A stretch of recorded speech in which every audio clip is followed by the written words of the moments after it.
Sesuatu yang paling berbahaya di tengah umat ini sekarang adalah lemahnya keyakinan. Yang lebih parah lagi, tidak tahu apa yang harus diyakini.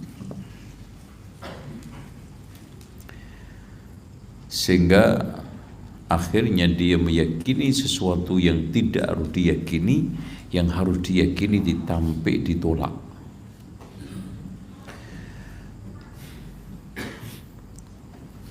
Contoh aja, orang nggak sholat jamaah cuek, tapi orang nggak selamatan bermasalah.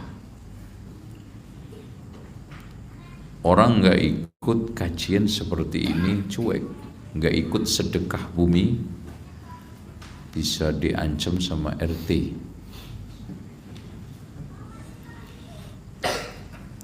Ya. Orang mengaji Al-Quran dengan tekun dipermasalahkan, tapi orang belajar dangdut tidak ada masalah. Seperti itu kenyataan. Makanya Imam Khalid ibnu Ma'dan, seorang tabi'in besar, mengatakan, ta'allamul yaqina kama ta'allamul qur'ana hatta ta'rifah.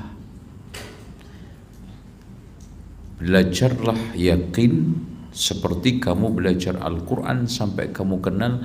Wa inni ata'allamuhu, saya itu belajar keyakinan. Jadi yakin itu butuh dipelajari. Karena sekarang ini banyak orang yang tidak yakin. Orang Islam sudah tidak yakin terhadap agamanya sendiri. Yakin itu apa? Istiqrarul haqqi 'alal qalbi. Teguhnya kebenaran di dalam hati. Teguhnya kebenaran Islam di dalam hati. Dalilnya, berapa banyak di antara kita itu dengan adanya syubhat sedikit aja oleng. Bahkan keagamaan kita itu gampang masuk angin. Gampang masuk angin. Ya, Maulid itu kan nyata-nyata bid'ah. Kadang-kadang kita dengar YouTube aja oleng. Bid'ah enggak ya? Bid'ah enggak ya? Oleng. Tahlilan selamatan itu jelas-jelas peninggalan legasinya orang Hindu-Buddha. Apa legasi itu? Keren banget. Warisan. Ya, kita jelaskan Rasulullah itu kan nggak pernah diulang tahun nih. Abu Bakar juga nggak pernah ulang tahun. Rasulullah juga mati nggak pernah diselamati. Abu Bakar juga nggak pernah. Umar, Utsman, Ali, ribuan sahabat nggak pernah diselamati. Tapi kita kadang-kadang dengan mendengarkan YouTube aja oleng. Masa sih orang mendoakan orang mati kok nggak boleh oleng? Kan selamatan itu sedekah, oleng. Bahkan lebih parah lagi kalau dia mendengarkan syubhat. Siapa bilang sajen itu haram syirik? Sajen itu sunnah. Karena itu adalah sedekah sir. Yang meletakkan siapa tidak diketahui, yang ngambil siapa nggak diketahui. Sunnah, oleng. Ya kan? Oleng.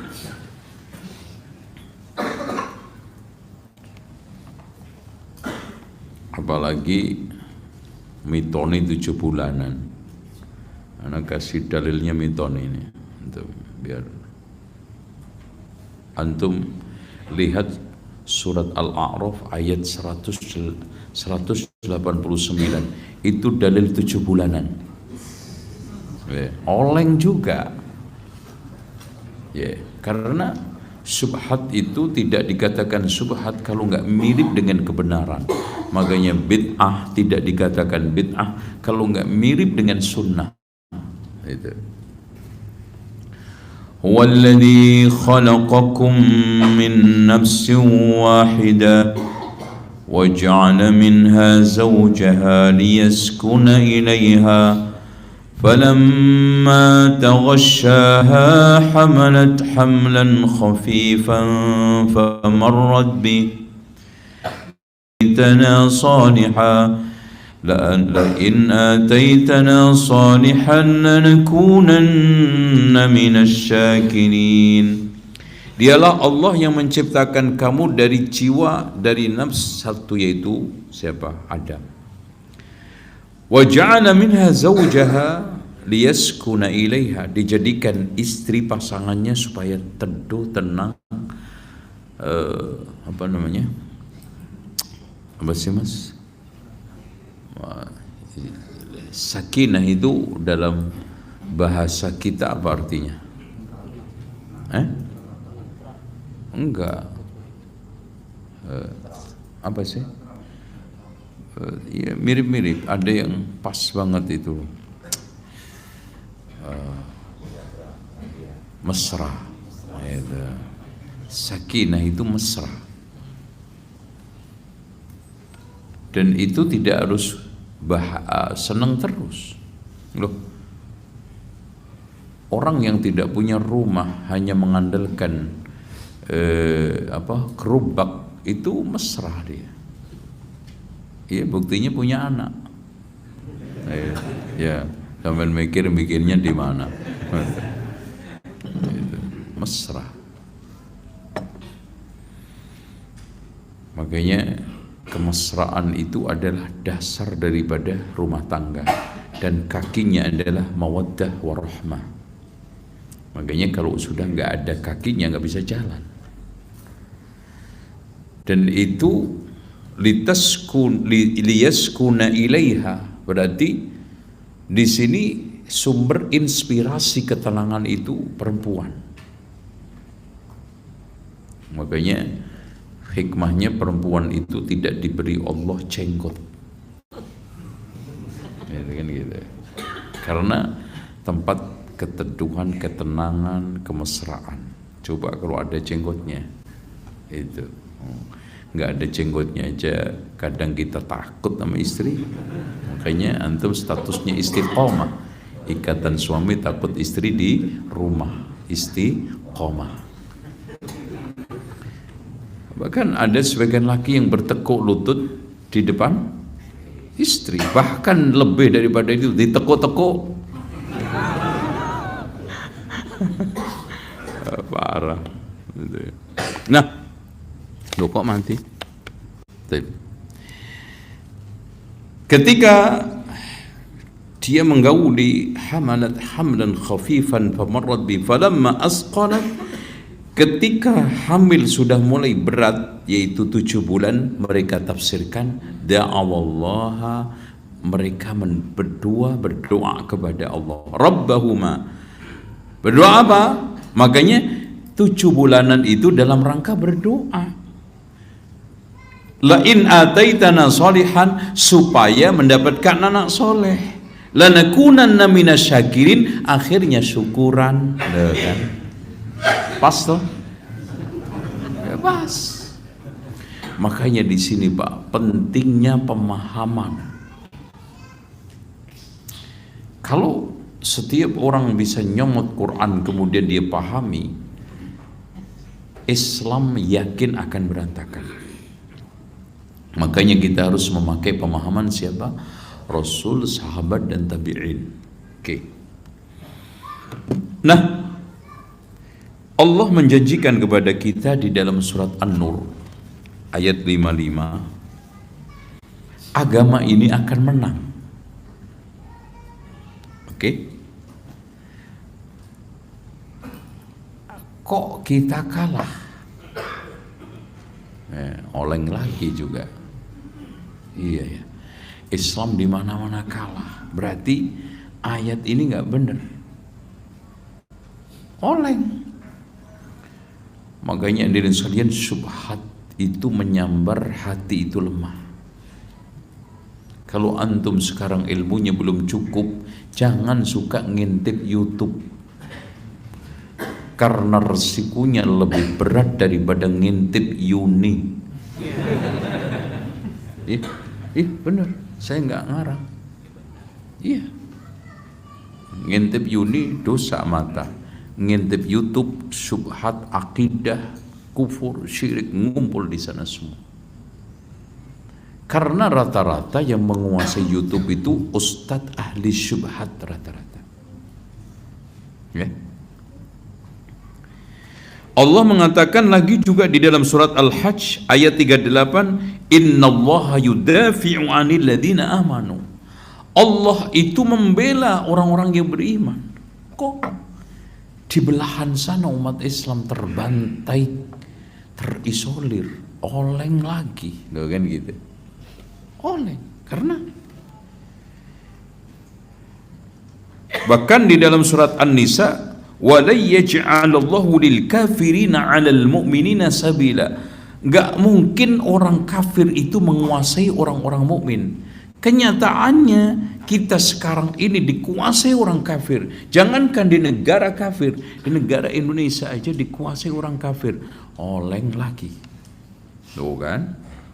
Berat. Makanya di sini perlu ngaji, perlu pegangan yang kuat yang dikatakan oleh Rasulullah apa? Taraktu fikum amrayni in tamassaktum bihima lan tadillu ba'di kitabullah wa sunnati. Aku telah tinggalkan di tengah kalian dua perkara, bila kalian berpegang teguh dengan dua perkara itu tidak akan pernah sesat selamanya. Makanya selagi antum mengaji dekat ulama, insya Allah nggak oleng. Allah juga mengatakan di dalam surat Ar-Rum ayat 47, wa kana haqqan 'alaina nasrul mu'minin. Berhak atasku, kata Allah, untuk menolong orang mukmin. Kok sekarang ini di Palestina kalah, di Rohingya kalah, oleng lagi, bagian gitu. Dan di dalam surat Al-Munafiqun ayat 8, walillahil izzatu walirasulihi walil mu'minin. Izzah itu milik Allah, Rasul, orang mukmin. Ternyata hadirin sekalian sekarang orang mukmin itu mengalami kehinaan di mana-mana. Oleng lagi. Jawabannya kenapa? Orang mukmin di Palestina, di Rohingya, orang muslim di Indonesia mayoritas, tetapi kalah bukan karena kalahnya di pilpres, bukan sekarang ini partainya gak ada, bukan sekarang ini ekonominya lemah. Jawabannya cuma satu, kata Rasulullah, ju'ilas dhillatu was-sagharu ala man khalafa amri. Allah jadikan kehinaan dan kekerdilan orang yang menyelisih sunnahku. Itu saja. Sekarang hadirin sekalian, kita mendapatkan fakta. Keseriusan umat di Islam kepada agamanya sekarang ini di mana? Kecil. Bahkan mereka rata-rata pengennya agama itu yang enteng-enteng, yang enak-enak. Makanya ngaji seperti ini banyak dihindari, karena kata mereka itu dikit-dikit haram, dikit-dikit nggak boleh. Gitu. Makanya dari salian pas kata Rasulullah, yakhruju dajjalu fi khiffatin minad din wa idbarin minal ilmi. Dajjal itu akan keluar pada zaman tipisnya agama manusia dan banyak berpaling dari ilmu. Makanya di dalam hadis Rasulullah SAW disebutkan, Pak, nanti pasukan Mahdi itu pecah menjadi dua. Maksudnya terbagi menjadi dua. Yang satu berperang bersama Isa, yang satunya memerangi orang-orang India. India mana? India itu mana? Loh, India mana, Pak? Mas, dulu ketika Belanda menjajah Indonesia, memberikan nama negeri ini apa? Nah, India itu Indonesia. Tuh, di akhir zaman nanti kafir semua. Buktinya diperangi oleh siapa? Nggak mungkin diperangi oleh pasukan Mahdi kalau memang dia itu bukan musuhnya. Nggak mungkin memerangi temannya sendiri. Dan ini sahih. Kata Kiai Haji Ahmad Dahlan, Allah menjamin Islam itu tidak akan hilang dari bumi ini, tapi Allah tidak pernah menjamin. Di ayat berapa? Tidak hilang dari Indonesia ini. Ada jaminan? Ayat berapa? Enggak ada. Tuh. Kok melototin saya lah? Udah, kalau gitu kita lanjutin aja deh. Ya, tenang aja. Tapi ya nggak mungkin masanya antum lah, nanti anak cucu antum. Sekarang aja Pak, belum keluar Dajjal aja, orang dikasih agama yang sebetulnya itu bukan berat, ngeluh. Coba sekarang katakan mereka, riba haram berat, musik haram berat, pacaran nggak boleh berat, ngerokok nggak boleh berat. Apanya ya yuk? Disuruh ke masjid berat. Itu Dajjal belum keluar loh. Coba kalau keluar. Nah, sekarang kita masuk pada jam berapa ini Pak? Oh, jam 2:30 masih ya? Iya kan? Hah? Enggak ada. 5:30. 5:30. 7:15, oke. Nanti kita akhiri jam 8 ya, terus pulang. Ya. Atau tambah? Ya udah jam 12. Gak apa-apa, nginep di sini. Oke. Hadirin sekalian, akibat dari kebodohan umat Islam terhadap din, maka yang terjadi adalah memusuhi agamanya sendiri. Itulah yang dikatakan oleh Ali bin Abi Thalib, an-nasu a'da'u ma jahilu wal juhala'u a'da'ul ulama. Manusia itu cenderung menjadi musuh apa yang tidak diketahui, orang bodoh itu menjadi musuhnya ulama. Akhirnya muncul ketimpangan dan penyimpangan di dalam keagamaan, terutama akidah. Di antara penyimpangan yang sudah dianggap benar ialah antipati terhadap sunnah yang pertama.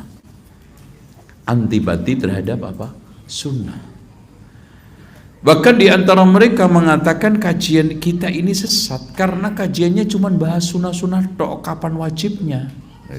Coba bayangkan. Oh, aneh. Dan lucunya gini loh Pak, kita antum yang ngaji rajin nggak pernah nyesat-nyesatin saya kan. Yang denger yang nyesatin, coba aneh nggak? Kadang-kadang aku bingung urusan orang Indonesia itu. Yang jarang-jarang ngaji cuma denger katanya paling kenceng nyesatinya. Yang hadir itu saya belum pernah mendapati itu. Karena memang rata-rata orang yang menilai miring itu memandangnya nggak utuh. Iya dong, itu logis. Orang yang tidak utuh melihat gajah, dia akan miring menilai gajah. Dia tidak utuh melihat kajian ini, dia akan miring melihat kajian ini, menilai kajian ini. Makanya Imam Asy-Syafi'i mengatakan, kam min aibin qawlan sahihan fa'afatuhu minal fahmis saqim. Berapa banyak orang yang mencela pendapat yang benar, yang baik, asal muasalnya pemahaman yang sakit. Kan banyak. Coba bayangkan ngaji seperti ini salahnya di mana? Sampai diusir, suruh nutup. Deh. Aslinya Pak, pemikiran itu diadu dengan pemikiran. Tapi zaman sekarang ini aneh, kalah dalil gelut, dalilut. Itu loh. Aneh, nggak tahu. Padahal agama apapun bentuk perbedaan, bahkan hatta antar agama Kristen dengan Islam itu masih ada titik-titik pertemuan di mana di wilayah dialog. Dan dialog itu dasarnya apa? Argumentatif. Kemudian caranya persuasif. Kalau tidak ketemu kompromistis, udah selesai kok. Tapi kan gitu. Kalau nggak suka langsung otot yang keluar, bukan akal. Gitu. Nah, oleh karena itu di sini antipati terhadap sunnah yang dimaksud bukan daripada sepadan dari wajib, tidak, cara beragama Rasulullah. Cara beragama Rasulullah SAW yang disebut dengan sunnah yang diungkapkan oleh Rasulullah di dalam hadis, alaikum bisunnati wa sunnatil khulafa'ir rasyidin, itu maksudnya pegang teguhlah cara beragamaku dan cara beragama khulafa'ur rasyidin. Makanya di sini Abu Bakar Al-Marwazi di dalam kitab sunnahnya, beliau membagi sunnah, tata cara beragama Rasulullah itu terbagi menjadi dua. Yang pertama adalah sunnah i'tiqadiyah, keyakinan, alias cara beragama Rasulullah yang bersifat keyakinan. Rasulullah menjelaskan tentang siksa kubur, keyakinan. Rasulullah SAW menjelaskan tentang adanya syafaat, keyakinan. Rasulullah SAW menjelaskan tentang kumpulnya manusia di mahsyar, keyakinan. Kayak gitu. Nah, yang kedua adalah sunnah yang sifatnya fi'liyah, perbuatan. Nah, sunnah yang sifatnya perbuatan ini terbagi menjadi dua. Sunnah yang sifatnya wajibah, wajib. Contoh, sunnah ketetapan Rasulullah SAW di dalam sholat jamaah, sholat fardu, rukuknya Rasulullah, sujudnya Rasulullah. Saya tanya kepada antum semua, diajarkan siapa sholat kita? Shallu kama ra'aitumuni usolli. Berarti di sini ada sunnah yang sifatnya wajibah. Rasulullah menjelaskan tentang tata cara haji, dan kemudian beliau mengatakan khudu anni manasikakum, ambillah manasik dariku. Rasulullah menjelaskan tata cara di dalam haji, dari tawafnya, sa'inya. Ini sifatnya apa? Fi'liyah, perbuatan yang sifatnya apa? Wajib. Wukuf hukumnya apa? Rukun. Paham nggak?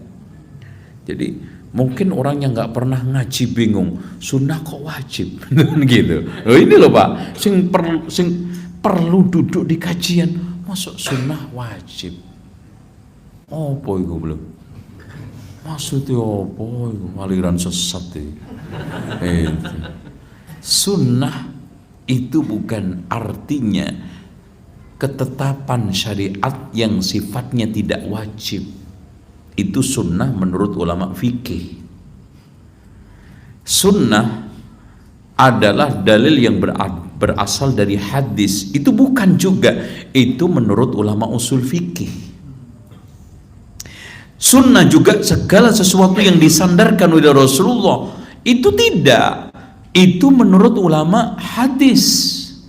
Yang dimaksudkan di sini adalah cara beragama Rasulullah itu ada yang sifatnya keyakinan, ada yang sifatnya perbuatan. Nah, perbuatan ini kan ada yang muatannya wajib, ada yang muatannya apa? Nafilah. Nah, nafilah inilah yang dimaksudkan ulama fikih sunnah tidak wajib. Contoh, Rasulullah mengajarkan kita caranya sholat witir. Sholat witir hukumnya apa? Sunnah. Rasulullah menjelaskan tata cara sholat duha. Sholat duha hukumnya apa? Sunnah. Rasulullah menjelaskan tata cara puasa Senin Kemis. Puasa Senin Kemis hukumnya apa? Nafilah, tidak wajib. Loh, gitu loh. Paham nggak ini? Bisa diterima nggak nih? Atau masih bingung? Kalau masih bingung, ngaji lagi nanti ya. Insya Allah Anda datang ke sini nanti Selasa, yang belum jelas kapannya. Yang penting Selasa aja. Oke. Nah Pak, ini yang sekarang ini ditinggalkan. Rasulullah SAW banyak dicibirkan. Oke. Di antara hal yang nomor 2, karena waktu saya percepat. Akidah menyimpang yang diyakini benar adalah kebanyakan umat Islam sekarang ini sudah menolak hukum Allah. Ya. Bahkan Rasulullah sallallahu alaihi wasallam mengatakan, latunqadhanna ural islami urwatan urwatan. Tali Islam itu akan lepas seutas demi seutas. Kullaman taqadat urwatun tashabbathan nasu billati taliha. Ketika lepas satu orang pegang berikutnya, wa awwaluha naqdan al-hukmu. Yang pertama kali lepas adalah sistem hukum dan pemerintahan Islam, wa akhiruha as-shalah, yang paling akhir adalah salat.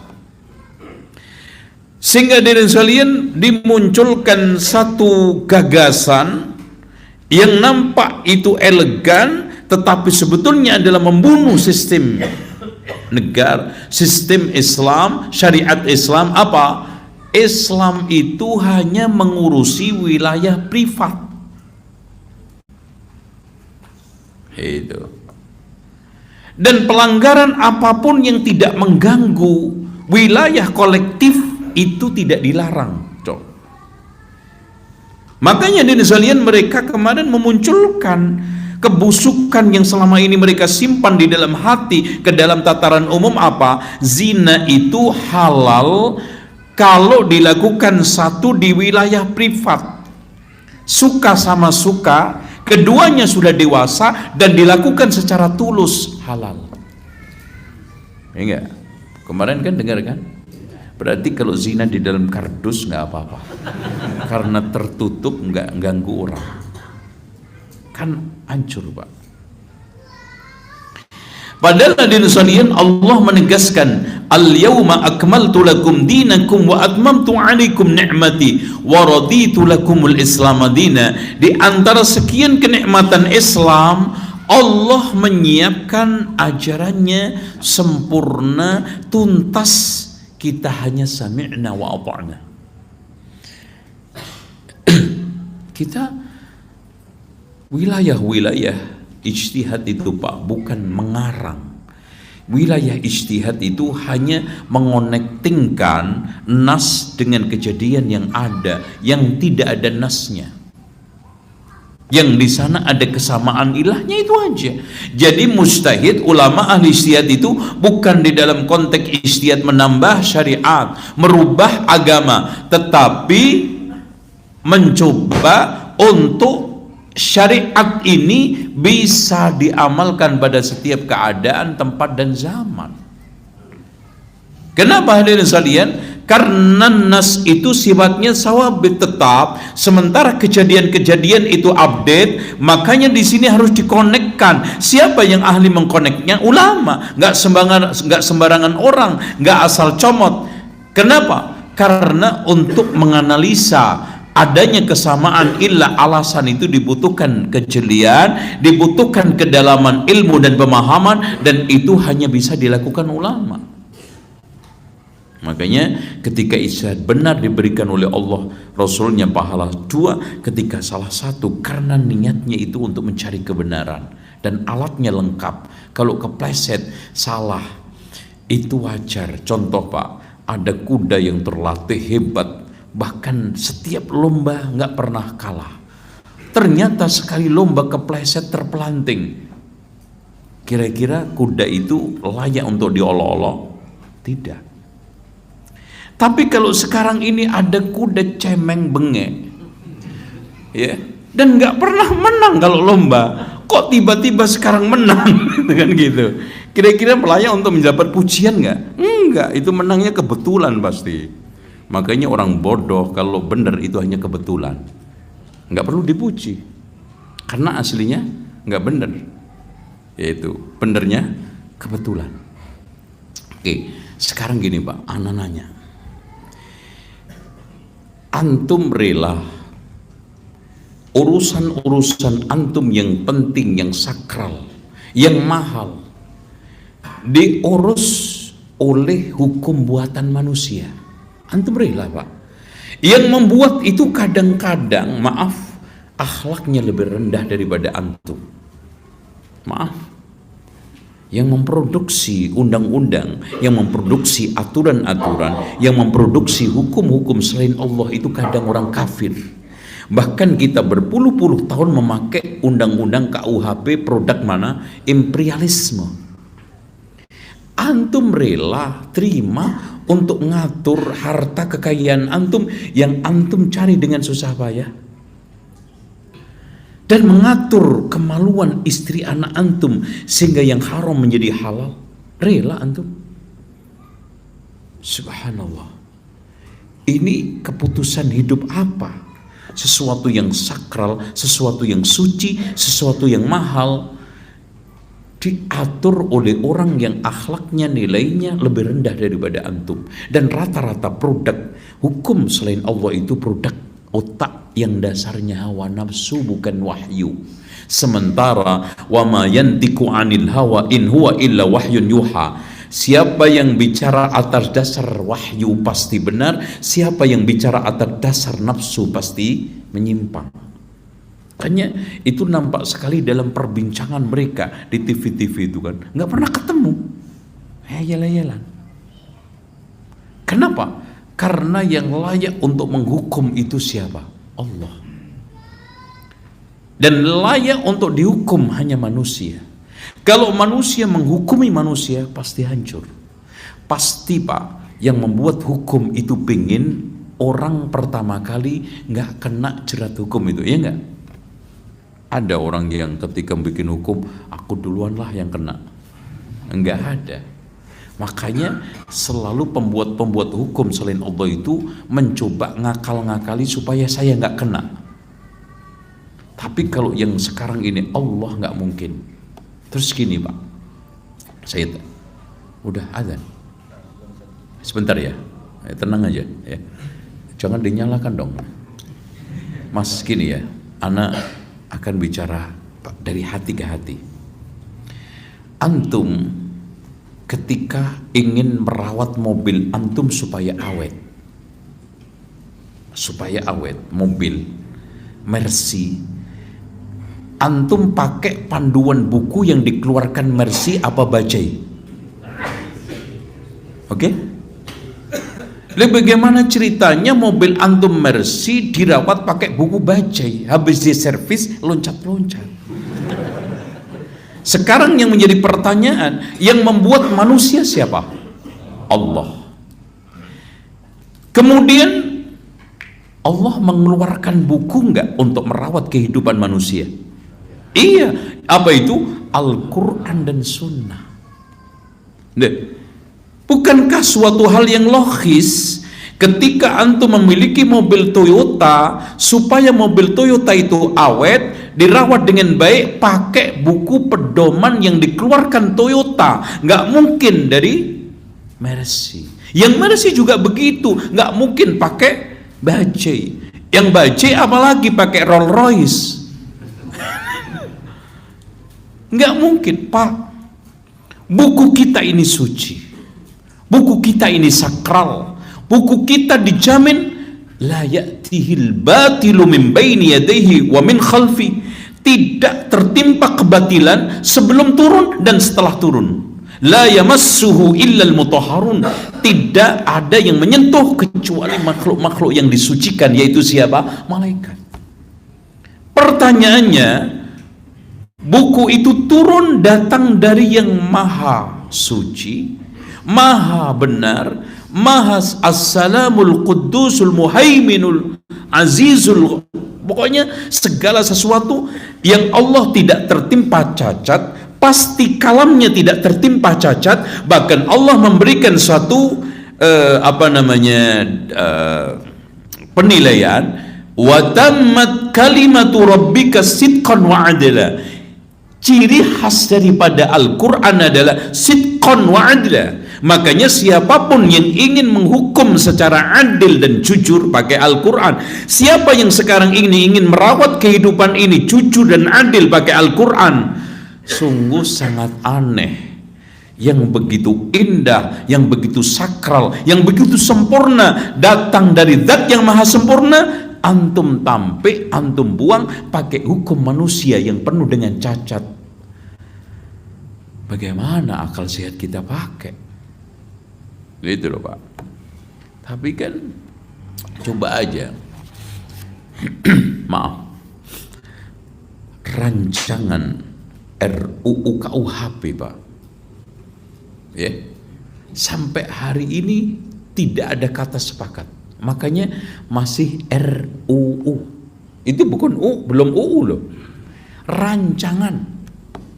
Cara menghukum dukun aja ribet ya. Kenapa? Karena di antara yang sekian membuat ada yang dukun. Kan gitu. Gimana profesi saya ini supaya nggak kena? Makanya ketika keluar rancangan undang-undang anti pornografi, itu ditentang habis-habisan. Nggak boleh anti.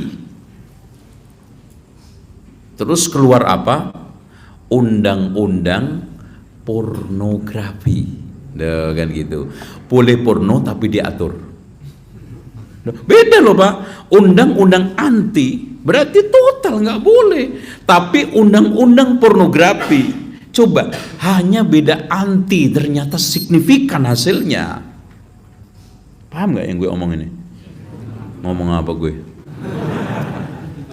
Jadi artinya gini loh, kalau pornonya itu untuk tujuan seperti seni, iklan, nggak apa-apa. Kalau ini tujuannya untuk ekonomis, nggak apa-apa. Jadi yang tidak boleh itu yang tidak ada kaitannya dengan kepentingan hajat kebutuhan manusia. Itu baru nggak boleh porno. Jadi kalau sekarang ini porno dalam rangka untuk seni, nggak apa-apa. Karena undang-undangnya undang-undang pornografi, bukan undang-undang anti pornografi.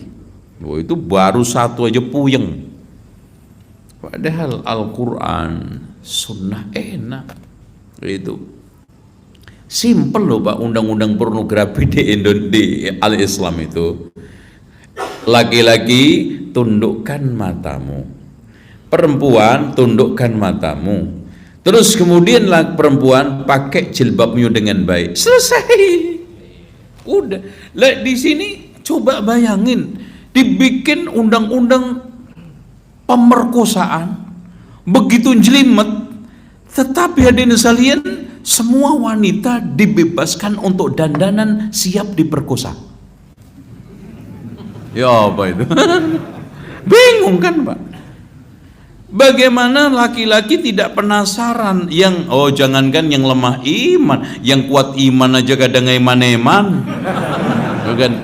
Apalagi yang lemah iman dengan dandanan pakaian yang seperti itu Pak. Jangankan kena angin, ditiup aja rontok. Lepas. Coba bayangin, kucing itu tidak akan berpengaruh kalau bandengnya itu ditutup. Untuk apa kita gebukin kucing? Bolak-balik kucingnya ditutup. Ya, bandengnya dibuka. Kita kejar ke sono, kucingnya mundur. Nyek, gini kan gitu. Kena.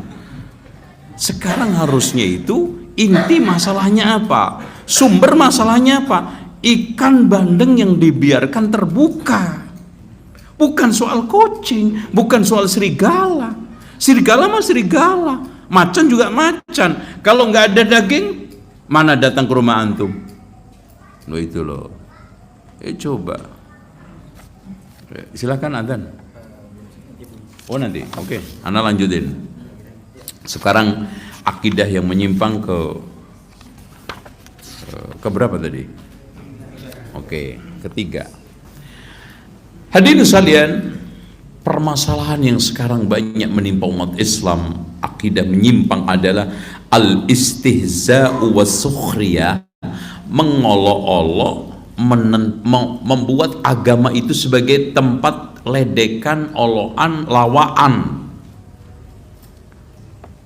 Baik itu agamanya, Alkitabnya, Allahnya, sunnahnya, Rasulnya, sahabatnya, orang mukminnya. Dan itu anehnya di Zalian, kadang-kadang bayarannya itu hanya sekedar minta maaf. Ya, coba bayangkan dengan mudah orang mengolok-olok cadar, cingkrang, jenggot, ya enggak? Dengan mudah orang mengolok-olok orang-orang yang beriman, yang dikatakan teroris, batuk belang, jenggot panjang, katok cingkrang, hati-hati. Dengan mudah sekarang ini mencibirkan perempuan-perempuan yang pakai jilbab besar, dikatakan Batman. Ya memang betul, kita itu mengamalkan sunnah itu menjadi makhluk tidak berdaya, karena nggak ada perlindungan sama sekali, satu pasal pun nggak ada. Seandainya yang diledek jenggotnya kita mengadukan ke polisi sebagai pasal penghinaan, nggak ada pasalnya, nggak ada. Ada pasal penghinaan jenggot? Nggak ada. Wah, apa sih mas istilahnya, jerat hukum ujaran kebencian itu nggak menyentuh jenggot, nggak menyentuh cadar, menyentuh konde. Anehnya konde itu dilindungi. Aduh, coba bayangkan Nabi Muhammad dibandingkan dengan Soekarno, itu nggak mato, nggak cocok. Itu sama dengan orang mengatakan mana yang lebih tajam, pedang apa pentung? Loh, aman ini sehat apa enggak? Gitu. Ya masing-masing mungkin bisa membunuh, tapi kalau kita katakan pentung ya jangan bilang tajam, ya, sama-sama bisa mematikan, gitu. Nah sekarang ini runyak seperti itu, bahkan Pak,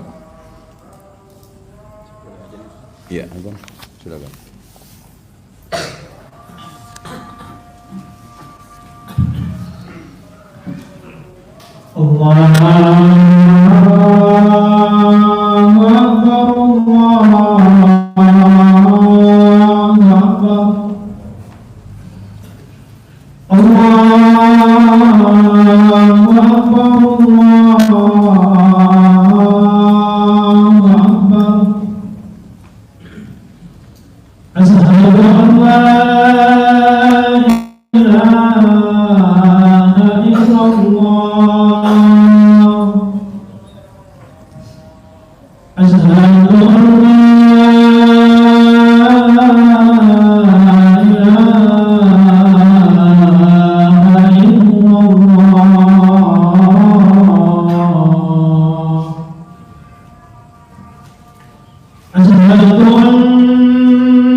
langsung kajian?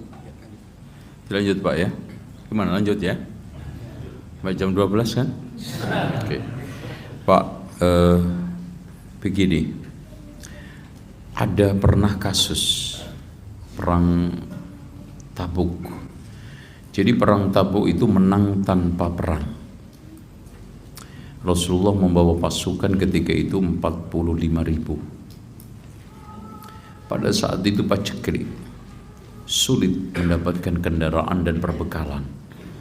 Dan Utsman ketika itu bisa infak 900 unta bersama perbekalannya.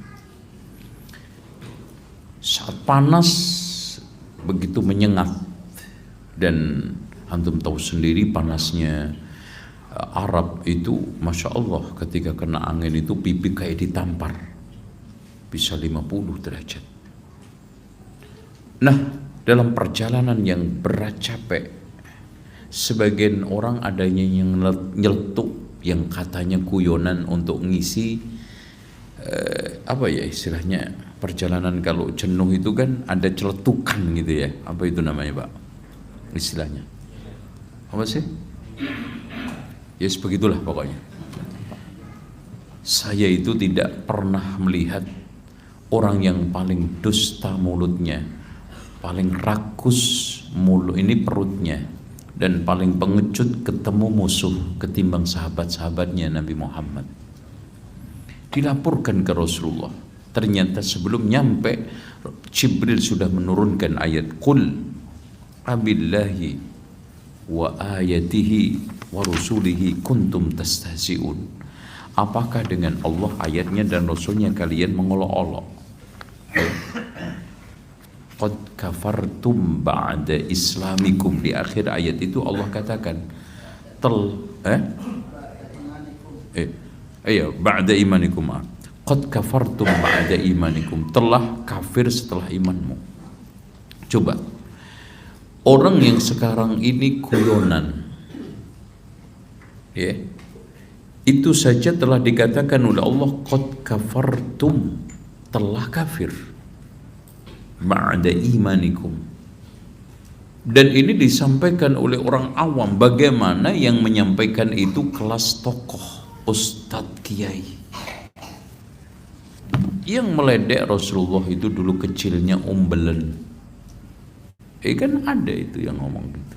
Masya Allah. Dan ini adalah rangkaian yang dilakukan banyak orang, baik itu di medianya, di alam nyata dan di media. Ya. Dan hadirin sekalian, anehnya di antara mereka itu dengan gampang mengaku bahwa saya ini adalah Muslim, tapi yang toleran. Muslim, tapi yang sekarang ini apa sih Mas? Muslim yang rahmatan lil alamin. Gitu. Na'udzubillah. Ya. Kemudian saya percepat karena waktu ini. Di antara sekian penyimpangan akidah umat Islam adalah gampang menghujat sahabat Nabi. Oke. Jadi di antara mereka Pak, ada yang gampang dengan mudah mengatakan, meremehkan Aisyah, meremehkan Abu Hurairah, meremehkan sahabat ridwanullah alaihim. Dan mereka itu terpengaruh dua. Kalau tidak orang Syiah, terpengaruh dengan orientalisme. Kenapa hadirin sekalian? Tujuan mereka seperti yang dikatakan oleh para ulama. Kenapa mereka itu menjadikan ini sahabat Nabi itu sebagai sasaran? Karena sahabat itu adalah pembawa risalah terdepan setelah Rasulullah. Kalau mereka itu kafir atau sesat, tidak patut untuk diambil ilmunya. Bagaimana ilmu yang datang dari mereka semuanya ini? Ya. Makanya mereka inginnya membabat Al-Quran dan Sunnah lewat distributornya. Kalau sekarang agen-agennya dijelek-jelekkan, distributornya dijelek-jelekkan, pasti barang yang dijual itu akan diragukan oleh konsumen. Itu logis. Makanya dia dengan tegas mengatakan sepeninggal Rasulullah hampir semua sahabat murtad kecuali 4. Makanya di antara para ulama mengatakan, ya, Syiah itu lebih parah daripada Yahudi Nasrani dalam sisi-sisi tertentu. Kenapa? Kalau antum datang kepada Yahudi, tanya, wahai orang Yahudi, siapa manusia termulia di kalangan umatmu? Pasti mereka akan menjawab sahabatnya Nabi Musa.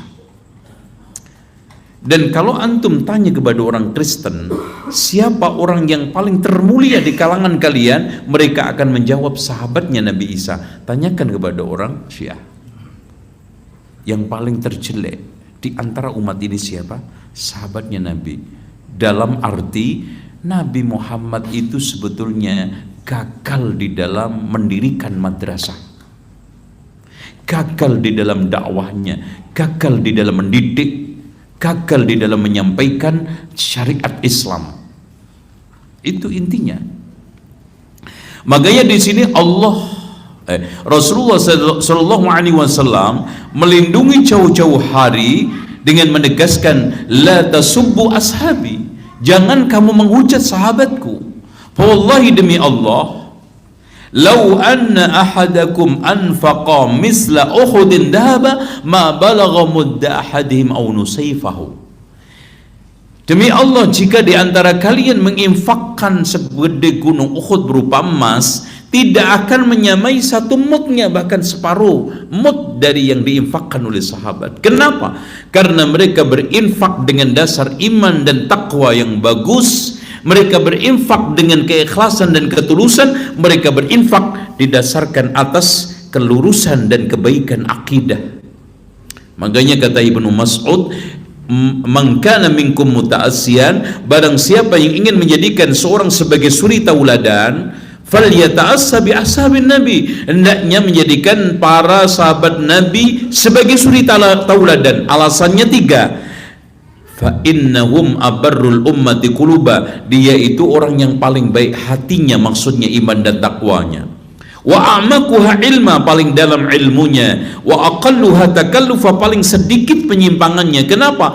Karena kalau mereka itu salah, langsung ditegur oleh Allah dan Rasulnya. Jangankan sahabat, Pak, Rasulullah salah aja langsung ditegur Allah, nggak nunggu entar apalagi besok. Abasa wa tawalla, ketika Rasulullah Shallallahu Alaihi Wasallam saat menyambut tamunya pilih kasih.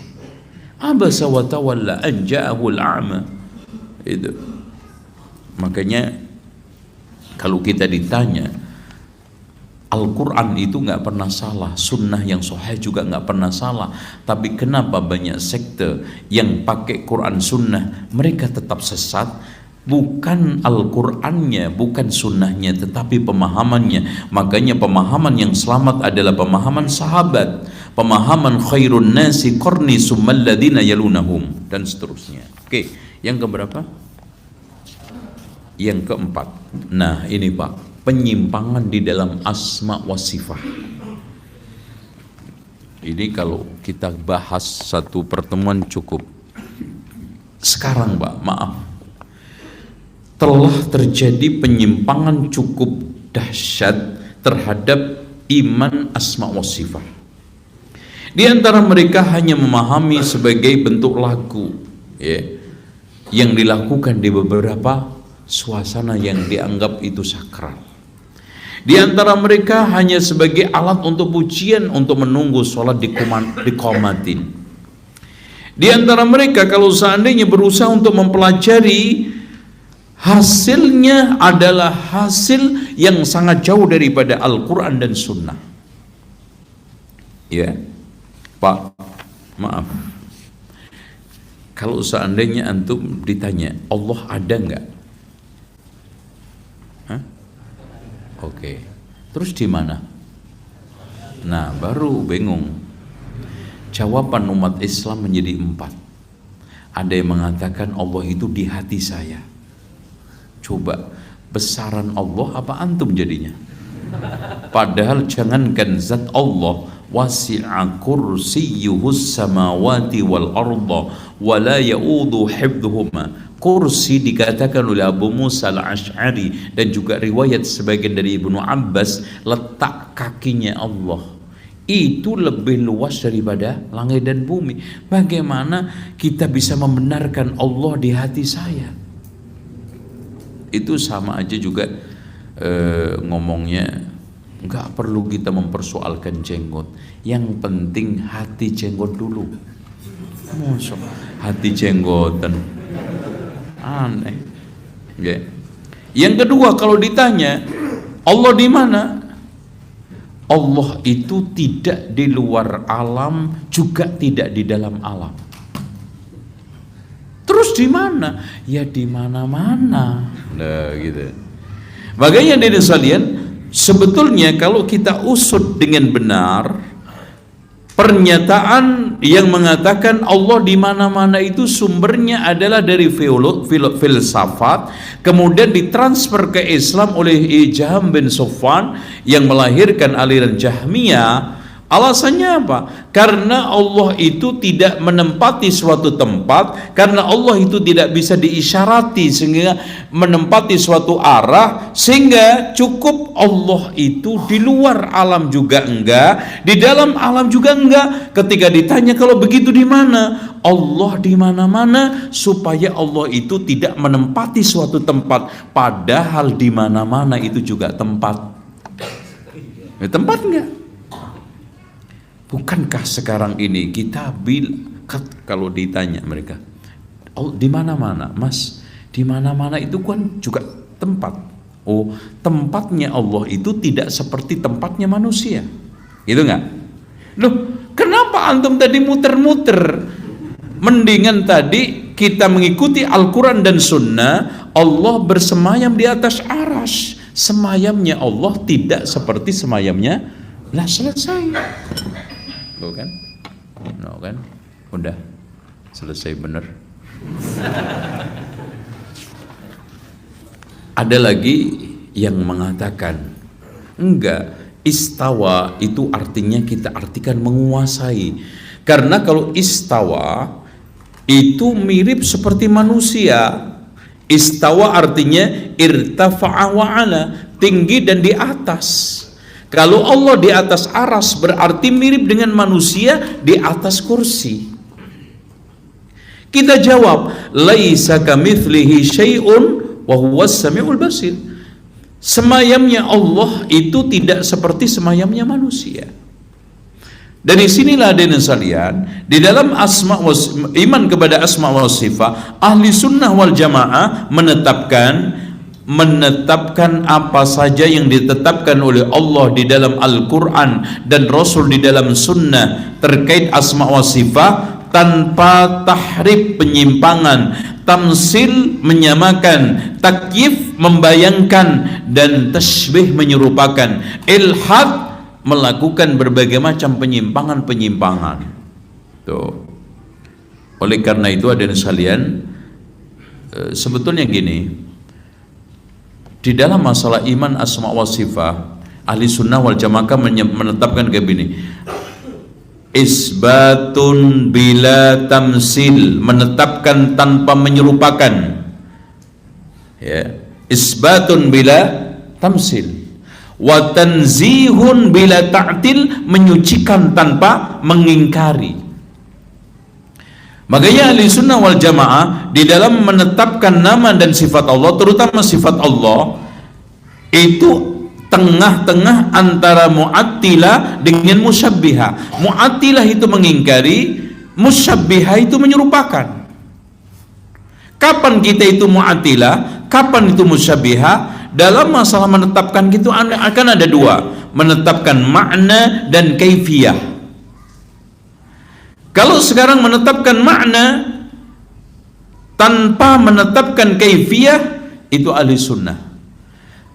Kalau sekarang kita itu mengingkari makna dan mengingkari kaifiyah, itu mu'attilah. Tapi kalau menetapkan makna dan kaifiyah, itu musyabbihah. Ahli sunnah wal jamaah hanya menetapkan makna, tidak menetapkan kaifiyah. Maksudnya, secara makna istiwa itu jelas. Bagaimana semayamnya Allah? Wallahu a'lam. Secara makna wajah itu jelas, tapi bagaimana wajahnya Allah? Kaif? Wallahu a'lam. Itu maknanya.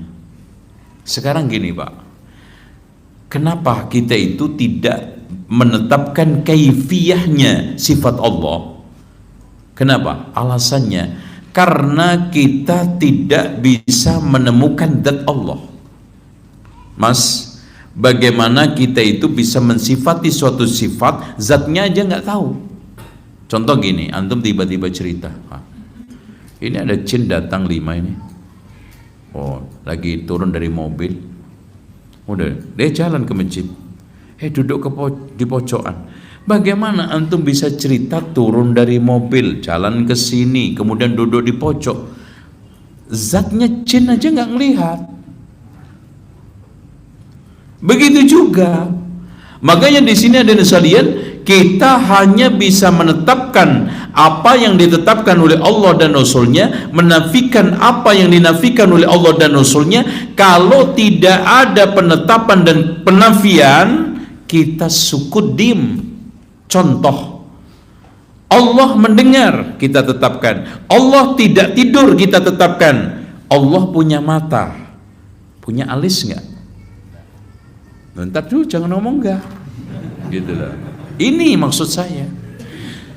Sekarang ana tanya sama antum. Allah punya tangan, punya kuku enggak? Allah mendengar. Mendengar kan? Punya daun telinga enggak? Nah, diam. Ya. Disinilah ahli sunnah wal jamaah. Kenapa? Karena Allah tidak mengatakan iya dan tidak.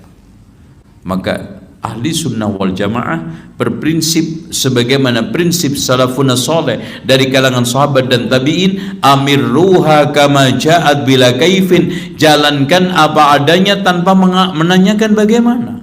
Contoh, Allah turun ke langit dunia, udah antum imani turun. Jangan antum otak-atik pakai otak, terus naiknya kapan? Oke, kan ini malam terus berganti kan, nih kan nggak pernah hilang kan malam ini kan, terus ini Allah turun. Terus kemudian kalau Indonesia habis malam nanti kan ke barat, Aceh, Mekah, kan nggak pernah naik gitu. Terus turunnya naiknya kapan? Gimana Mas? Kalau ada yang nanya seperti itu, Mas, antum bayangkan tadi besarnya Allah, ya, arasnya yang seperti itu, kursinya yang seperti itu. Kira-kira kalau turun butuh naik nggak? Makanya kita pahami turunnya Allah sesuai dengan kebesaran keagungan Allah. Yang turun butuh naik itu antum. Paham gak? Allah turun gak butuh naik. Terus gimana? Loh, antum kok bingung sendiri? Yang sekarang mendengar butuh telinga itu siapa? Manusia. Ya, mendengar butuh daun telinga siapa? Antum. Disinilah Pak, kesesatan muncul di pemahaman asma wa sifat. Ketika memahami nama dan sifat Allah, langsung persepsi kita tujukan kepada makhluk. Harusnya kita pahami, kita imani sesuai dengan kebesaran dan keagungan Allah, tanpa tahrif, ta'til, tamsil, tashbih, ilhad. Nah gitu. Contoh lagi, Allah subhanahu wa ta'ala punya kaki. Jarinya berapa? Nah, ini pentingnya kita di dalam memahami asma wa sifat. Cukup amirruha kama ja'at bila kaifin. Yang Allah tetapkan, kita tetapkan. Yang Allah nafikan, kita nafikan. Sementara yang tidak dinafikan, tidak ditetapkan, kita sukut, Kenapa? Allah aja diam, tidak menyampaikan ke kita. Rasulullah SAW juga diam, tidak menyampaikan kita. Kok latah banget kita ngomong? Hebat antum. Gitu. Gini aja saya tanya sama antum, nggak usah jauh-jauh. Rambut antum jumlahnya berapa? Ada yang tahu? Anak kasih 100.000. Jangankan antum menjangkau tentang kaitannya Allah, roh antum aja yas'alunaka 'anir ruh nggak ngerti. Jangankan roh. Sekarang saya tanya, jumlah rambut alis antum berapa? 1 juta. Coba bayangin. Padahal itu di dekat kita, di samping kita. Kalau tidak ada informasi yang akurat, kita tidak akan bisa ngomong jumlah rambut saya sekian. Oh, nggak usah jauh-jauh tentang zat Allah, Pak. Saya tanya sama antum. Antum tanya kepada profesor yang buta nyampe gitok. Pintu surga terbuat dari kayu apa? Ini anak nggak ngada-ngada. Engsele piro? Terus catnya warna apa? Kenapa kita tidak bisa sama sekali mengatakan pintu surga terbuat dari kayu A, catnya warnanya ini, enselnya sekian? Karena tidak ada informasi wahyu yang sampai kepada kita. Apalagi kita sekarang berbicara tentang zat Allah, tentang nama Allah, tentang sifat Allah, tentang perbuatan Allah yang Allah tidak menyampaikan kepada kita. Paham? Karena gini, Pak, ketika kita itu sekarang berbicara tentang sesuatu, menetapkan sesuatu itu kan ada alternatif satu, melihat benda itu. Kita melihat Allah? Tidak. Atau mendapatkan informasi tentang akurat tentang benda itu. Oke. Kita dapat informasi tentang daun telinga? Enggak. Good. Atau mendapatkan perbandingan yang sama dengan benda itu. Contoh gini, antum meskipun belum sampai pasar, ketika atau bapak antum belum datang dari Mekah, kan lagi umroh lah itu bapak ibu. Nah, nanti kalau saya datang dari umroh, saya akan bawai kurma sama susu unta. Ya. Meskipun kurmanya belum datang, padahal baru berangkat. Di benak antum ada nggak persepsi tentang kurma, susu unta? Nah, kenapa? Karena adanya suatu kesamaan di benak kita tentang benda itu. Nah, tentang zat Allah tiga-tiganya nggak ada. Pernah lihat enggak? Mendapatkan informasi tentang zatnya Allah? Tidak juga. Atau ada benda bandingannya dengan zat Allah juga enggak. Bagaimana kita bisa berbicara tentang Allah? Itulah yang diharamkan oleh Allah. Wa antaqulu 'alallahi ma la ta'lamun. Kau bicara atas nama Allah tanpa dasar ilmu. Sehingga dalam hal ini kita hanya ngandelin wahyu. Ada wahyu bicara, kita bicara, tidak stop. Contoh, la ta'khudhuhu sinatun wala naum. Allah tidak tidur, tidak ngantuk. Terus kalau antum bicara sekarang, Allah senderan gitu, bisa? Allah senderan dari mana? Ya. Apalagi Allah dikatakan mungkin Tuhan mulai bosan. Loh, siapa? Dari mana informasi itu Allah itu bosan? Malaikat kek yang memberitahu antum, kitab kek yang memberitahu antum, atau sunnah? Nggak ada. Informasi wahyu nggak ada, sunnah nggak ada. Terus antum bisa bilang Allah capek, gitu. Allah bosan. Ya.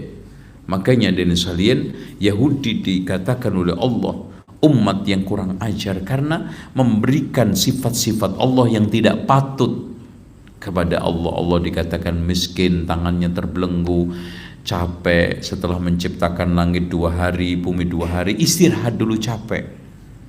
Makanya disebut dengan yaumus sabat. Sabat itu apa? Subata, istirahat. Gitu. Oke. Aduh. Sebetulnya bahas masalah ini nggak bisa disimpul-simpul ya, cuman ya kepaksa aja. Oke, sekarang kita sampaikan secara singkat.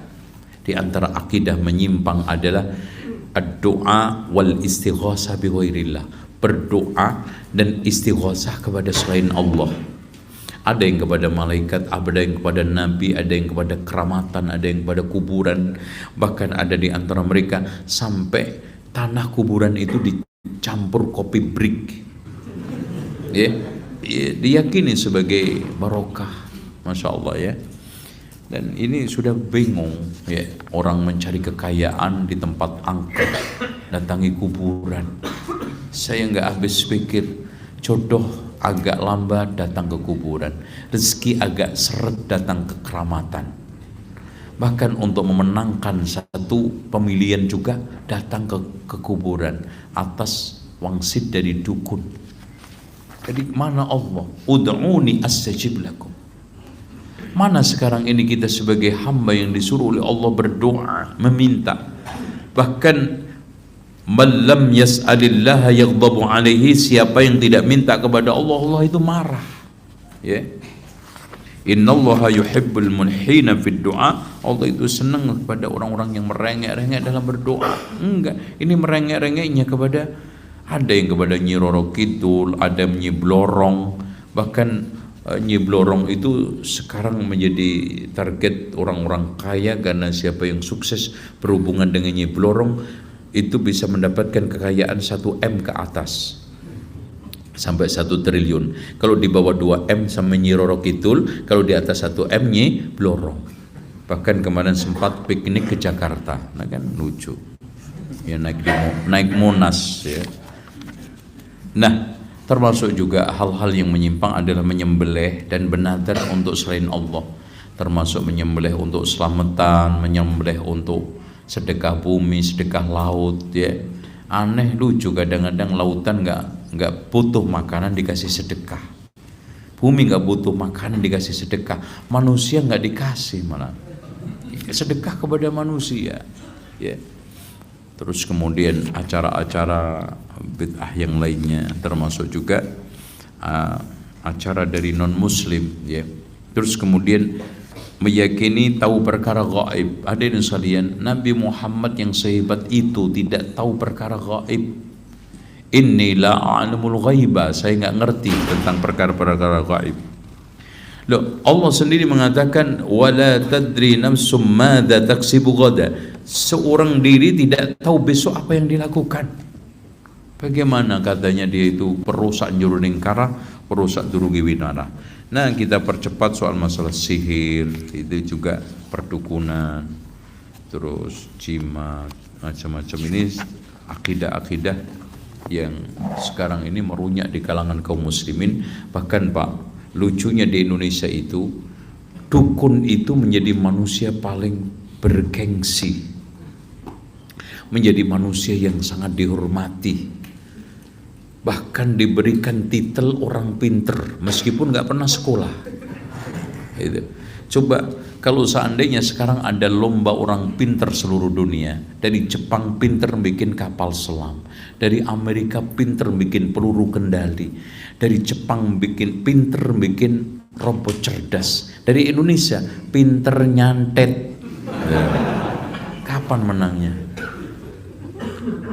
Makanya itu semuanya istilah. Dukun menurut istilahnya orang kampung, paranormal menurut istilah media, kiai khos menurut istilah pesantrennya, orang pinter menurut istilah orang gobloknya. Pasti itu ya. Demikian, mungkin ada yang tanya, silakan. Saya sambil minum. Sudah ada. Ya, silakan langsung aja antum. Mungkin dari awal. Ya, silakan Pak. Ini Bapak ini dulu. Oh iya. Nih, silakan. Pak, Syarat pertanyaannya 3. 1, jangan sulit-sulit. Kemudian yang kedua terkait dengan materi. Kedua, ketiga singkat padat. Nah, bismillah. eh, bagaimana sikap dari seorang yang sudah menghadiri kajian sunnah hadir pada acara tahlilan. Ternyata tahlilan itu adalah masuk kepada keluarga besar dari orang tersebut. Mau tidak mau mereka harus hadir karena terikat kepada keluarga tersebut, Pak Ustaz. Oke. Nah, sikapnya bagaimana? Pada saat ritual dimulai, apa hadir dulu atau orang tersebut akan tidak menghadiri? Gitu. Cukup ya? Ya, syukur kasih. Begini, basa-basi di dalam masalah agama itu bahaya. Rata-rata hilang bahasanya, tinggal basinya. Dan itu sejak awal disebarkan Islam yang diinginkan oleh musuh Islam. Kan pernah ada penawaran orang-orang kufar Quraisy untuk sekali-kali menyembah Tuhannya mereka, sekali-kali mereka menyembah Tuhannya Nabi Muhammad. Akhirnya Allah turunkan lakum dinukum waliyadin. Satu. Kedua, Allah mengatakan di dalam surat Nun apa? Waddu law tudhinuna fayudhinun. Mereka itu senang kalau kita itu berbahasa basi. Sebagaimana mereka juga basa-basi sama kita, kita dipingin juga gitu. Makanya di sini kita di dalam bermasyarakat itu harus bisa membedakan mana wilayah muamalah, mana itu wilayah akidah. Mana wilayah sekarang ini muamalah, mana wilayah lakum dinukum waliyadin. Nah, soal masalah kaitannya dengan al-mu'minul ladzi yukhalitun nas wa yasbir ala adahum khairun minal ladzi la yukhalitun nas wa la yasbir ala adahum. Orang mukmin yang mau bergaul di tengah masyarakat sabar atas gangguannya. Coba lihat. Sabar di dalam definisi Islam apa? Menahan diri untuk tidak melakukan yang diharamkan Allah, sabar di dalam melaksanakan perintah Allah, kan gitu. Dan sabar di dalam menghadapi takdir. Itu sabar. Itu lebih baik daripada nggak nyampur, nggak sabar. Oke. Nah, pertanyaannya, saya semenjak faham bahwa Islam yang harus kita amalkan sesuai dengan Al-Quran dan Sunnah menurut pemahaman salaful ummah, yang ini adalah kenikmatan di dalam hidup saya. Dulu awalnya saya itu mencoba untuk basa-basi. Udah deh ikut, kadang-kadang enggak.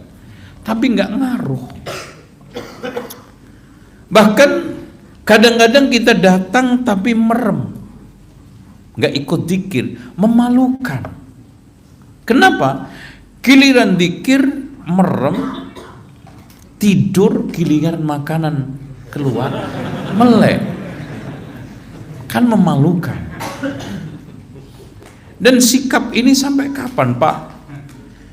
Di dalam masalah-masalah akidah, kita itu rata-rata kan kalau datang itu minoritas, pasti kegiles lah.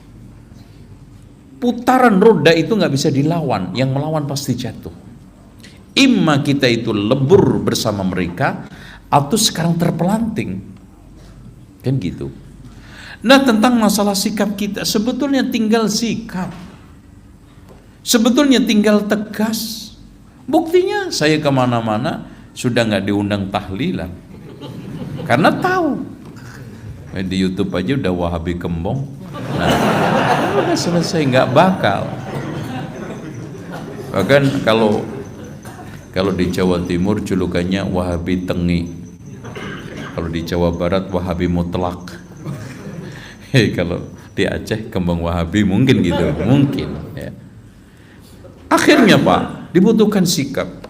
Kalau sikap ini ada 3, sikap seorang yang tahu dalil. Bilangin aja ketika diundang, Pak mohon maaf, Dek mohon maaf, Mbak mohon maaf, Mas, dulur-dulur, paman, terserahlah. Saya di dalam hal ini meyakini bahwa tahlilan selamatan itu tidak ada dasarnya dari Al-Quran dan Sunnah. Kita jelaskan dalil-dalilnya. Surat, karena Ustadz lah soal nanti reaksi, ya itu hak dia. Udah loh, nggak datang ceramah, diam kan, reaksi macam-macam. Tapi kita sudah mengawali tegas. Alhamdulillah, dengan tegas kita bawa keluarga, istri, anak ke Jawa Timur pakai cadar. Pertama, ya diolok-olok. Kedua, dipelototin. Ketiga,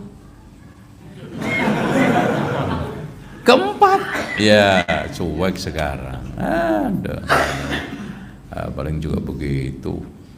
Udah. Ketika antum tegas, itu antum akan dinilai. Mas gini loh mas, antum pakai ilmu Lombok, meskipun sering dimaki-maki orang dasar pedes, tapi karena Lombok itu ngaku Lombok, tetap nggak pernah ada Lombok bilang cipluan, dinilai orang. Ada ciri khas, ada value, ada identitas Lombok. Saya itu Lombok pedas. Soal kamu make atau enggak, ini loh saya Lombok. Tapi lihat Pak, siapa yang nggak cari Lombok sekarang? Masya Allah. Walaupun kadang-kadang, kurang ajar nih, jadi pedes banget tuh Lombok. Aduh, imut kecil tapi Tapi coba lihat gorengan nyari Lombok, tahu nyari Lombok, masak apapun nyari Lombok, dicari ketika antum mengidentitaskan diri. Nggak peduli bagi Lombok. Aku kadang dipuji, aku kadang dicaci. Tapi saya ini adalah Lombok, dihadirkan oleh Allah ke dunia Lombok. Ana nggak mau munafik ngangku cipluan. Nah itu Lombok aja, jujur kok kalah. Itu sing lucu lagi, Lombok ngaku apa mas? Nah itu ya, oke. Terus kalau antum nggak bisa berdalil, maka tahapan yang ketiga, alasan Pak, mohon maaf Pak, saya menghormati keyakinan Bapak sebagai keyakinan, dan ini dijamin Pancasila Pak. Kan gitu, pakai Pancasila. Dan Undang-Undang Dasar 45 pun memberikan kebebasan beragama. Oleh karena itu Pak, saya punya hak untuk tidak hadir, dan itu dijamin konstitusi. Lu ngomong ngono kok ya repot itu lo sampean. Nggak iso ya. Nah, terakhir yang ketiga, kalau nggak bisa kebangetan. Pak, maaf saya nggak bisa datang karena ada urusan penting, yaitu tidur. Mana yang lebih penting, tidur sama bid'ah? Tapi ya jangan ngomong tidurnya gitu. Pokoknya saya punya urusan penting Pak, saya nggak mau. Nah, kalau keluarga gampang, antum datang setelahnya apa sebelum acara? Kan acaranya malam ini, datang aja pagi. Itu. Tapi ojo nggowo aneh-aneh, Pak. Gini, Pak. Ada ucapan Ibnu Hazm yang perlu kita renungkan dan menjadi pegangan. Apa itu? Jangan sekali-kali antum menyusahkan diri antum untuk nyenengin orang, sementara di situ tidak ada ridho Allah dan ketetapan syariat. Untuk apa? Nyusahin diri untuk nyenengin orang, jihad, pahala, oke. Nyusahin diri kita nyenengin orang, naik pohon kelapa untuk selamatan. Capek naik turun. Ya Allah, untuk tahlilan. Nggak masuk akal. Untuk apa? Nyusahin diri kita nyenengin orang untuk ridho Allah. Masya Allah, aku susah mas bantuin orang-orang banjir. Oke, ridho Allah. Antum susah, Masya Allah, ke Papua membantu mereka yang sekarang konflik, ya nyelamatin anaknya, ngasih bantuan, kadang-kadang tempat longsor yang berbahaya. Nyusahin diri kita untuk nyenengin orang lain, ada perintah Allah. Nyusahin diri kita nyenengin orang, gak ada ridho Allah, untuk apa? Tuh ya, itu Pak.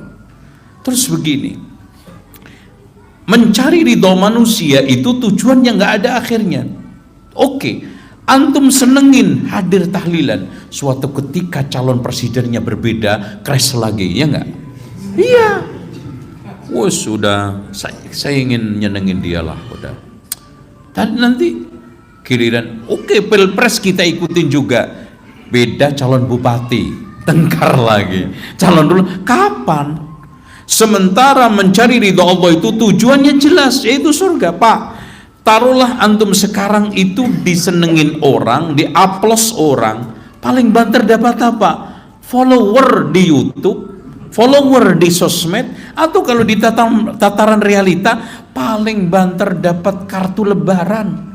Subhanallah, kartu lebaran nilai berapa? Paling banter 10.000, antum tukar surga. Akal mana sehat kita pakai? Sementara ridho Allah, kalau sudah Allah meridhoi, apa dapatnya? Subhanallah. Mana mungkin seorang mukmin yang yakin akan surga, yakin akan pahala, yakin akan ridho Allah, dan keinginan walal akhiratu khairun wa abqa, dikorbankan ridho Allah demi ridho manusia. Itu aja. Oke? Saya kira ada yang mau nambah? Akhwat? Oh ya, ibu-ibu dihormatin, kalau enggak kena Kartini nanti. Apakah diperbolehkan bersolawat untuk tujuan mendapatkan sesuatu? Ya ikhwan, solawat itu ibadah, mengandung fadilah. Bahkan antum baca kitab Jala'ul Afham karya Imam Ibnu Qayyim, di antara fadilah di situ disebutkan 40 keutamaan dan keajaiban sholawat. Di antaranya sholawat itu mempermudah rezeki kita, menghilangkan kesulitan kita, banyak sekali. Dan insya Allah itu diringkas oleh seorang ulama dan saya terjemahkan 40 keajaiban sholawat. Caranya kita tetap membaca sholawat karena Allah dalam rangka ibadah. Motivasinya oke, gitu loh. Jangan tujuannya nyari duit, sholawatan sampai ndower supaya tokonya laris, itu beda. Tetap kita beribadah kepada Allah dengan membaca sholawat.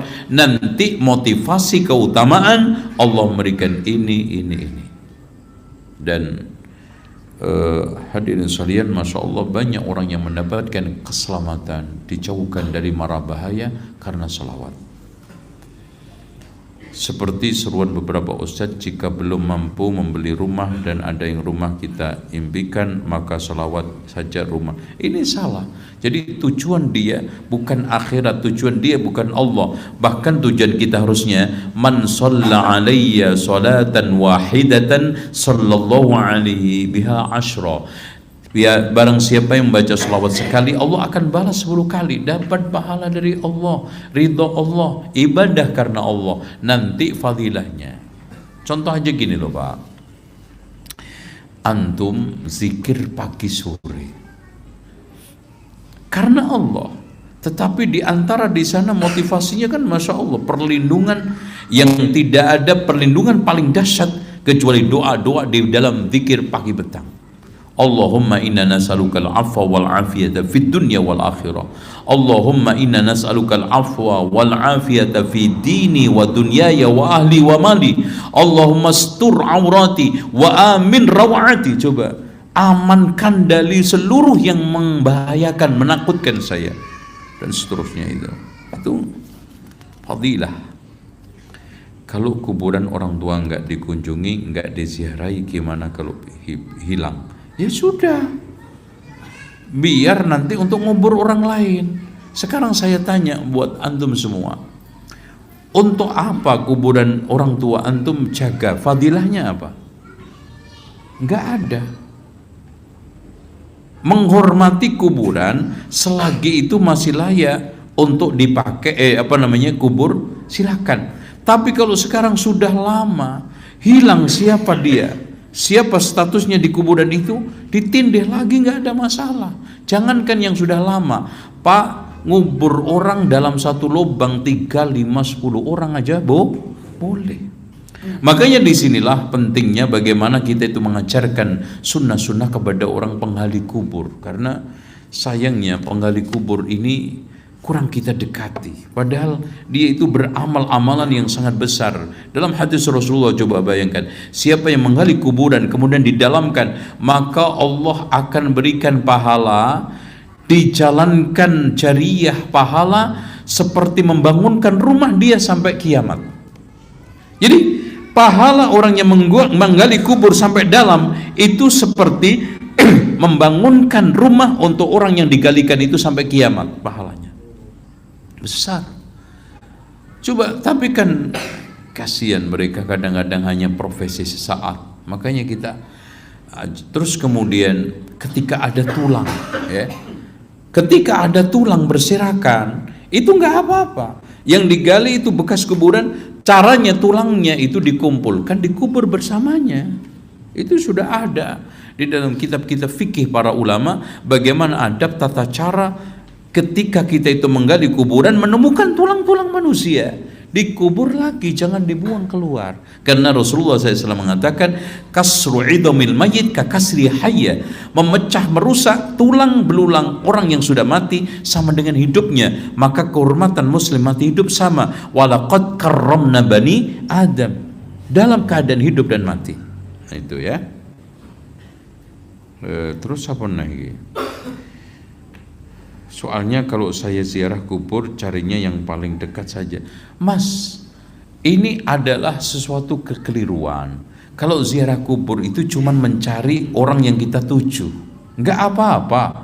Kita mengunjungi kuburan orang tua kita, tapi kalau sudah masuk ke kuburan doakan semua. Assalamualaikum ya ahlad diyar minal mu'minina wal muslimin. Semua enggak? Semua. Nas'alullah lana wa lakumul afiyah wa inna insyaallah bikum lahikun, dan seterusnya gitu ya. Jangan cuma datang ke kuburan maknya tok, seakan-akan datang ke kompleknya gitu, karena tetangga kanan kiri itu kan bukan, nggak ada hubungan dengan saya, jadi nggak diurusin. Tidak, bahkan kita datang ke situ, ke kuburan itu untuk tujuan 4. 1, mengucapkan salam. 2, mendoakan. 3, muhasabah. 4, mengingat akhirat. Makanya Rasulullah mengatakan, zurul kubur fa innaha tudzakirul akhirah. Ziarahlah kubur karena itu mengingatkan akhirat. Tuh ya. Oke. Masih bisa lanjut nggak nih? Ustadz, saat ini saya punya teman baik dan beliau ini orang yang dihormati di kampung karena sebagai ustadzah. Namun saya baru tahu kalau beliau mengikuti kajian Syiah secara rutin dan bahkan mengajar juga warga. Saya sudah bicara dari hati ke hati dengan beliau, bahkan Syiah itu akidahnya beda, dan saya bilang ajak di mana ini? Yang saya resahkan dalam hati, beliau sudah mulai mengatakan masyarakat awam untuk ikut kajian Syiah. Nasallallahu alaihi. Memang begini, saya katakan di Indonesia itu sangat rentan orang itu tercemar. Makanya hidup di Indonesia itu sering saya umpamakan seperti roti bolu disimpan di tong sampah.